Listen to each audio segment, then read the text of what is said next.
जिज्ञासु दोस्त पिंकी और बबलू पार्क में घूम रहे थे। तभी पिंकी की नजर एक कटे हुए पेड़ पर पड़ी तो पिंकी बबलू से पूछने लगी।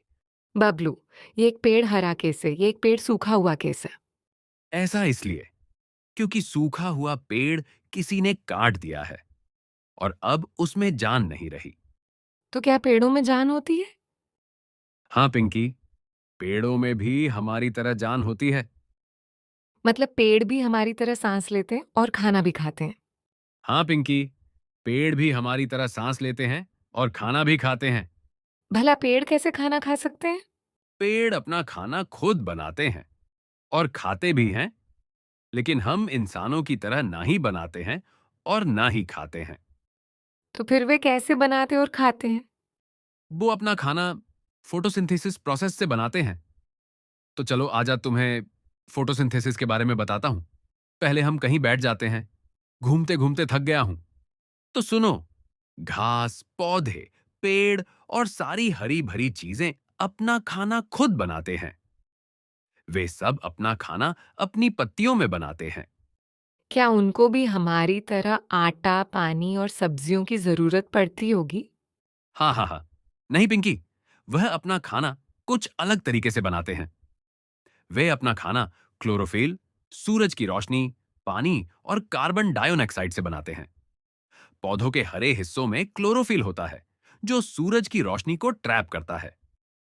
पौधों की जड़ें जमीन में से पानी लेके आती हैं। पत्तियों स्टोमेटा के माध्यम से हवा में से कार्बन डाइऑक्साइड को ट्रैप करती है। जब सारी सामग्री यानी पानी, कार्बन डाइऑक्साइड, क्लोरोफिल, सूरज की रोशनी एक साथ आते हैं, तब पत्ते अपना खाना बनाते हैं। तभी ग्लूकोज और ऑक्सीजन बनता है और इसी प्रोसेस को फोटोसिंथेसिस कहते हैं। पत्तियों में बहुत छोटे छोटे पोर्स होते हैं, जिन्हें स्टोमेटा कहते हैं। स्टोमेटा हवा में गैसों को छोड़ने और सोखने के लिए खुलते हैं।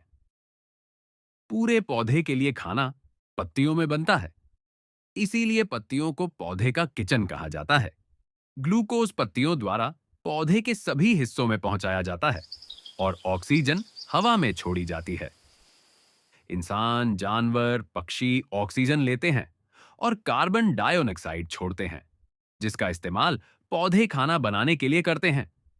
अगर पेड़ पौधे नहीं होंगे तो हम जीवित नहीं रह पाएंगे। सिर्फ ऑक्सीजन ही नहीं, जब पौधों द्वारा बनाया गया ग्लूकोज उनकी जरूरत से ज्यादा होता है, तो वह फलों में स्टोर हो जाता है। यही वजह है कि फल बढ़ते हैं और एक दिन हम उन्हें खाते हैं।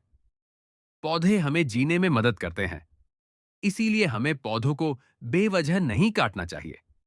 और अगर हमारे पास कोई और चारा नहीं है, तो हमें एक पुराने पौधे की जगह कम से कम 2 नए पौधे लगाने चाहिए। अगर पौधे जीवित चीजें हैं, तो जब हम उन्हें काटते हैं तो क्या पौधों को दर्द महसूस होता होगा? नहीं पिंकी, पौधों को दर्द महसूस नहीं होता, क्योंकि उनमें नर्वस सिस्टम नहीं होता। आज मुझे कुछ अच्छी बातें पता चली, जैसे कि पेड़ हमसे बिना किसी इच्छा के हमें ऑक्सीजन देते हैं और अपना एक्स्ट्रा ग्लूकोज भी हमें फलों के तौर पर दे देते हैं।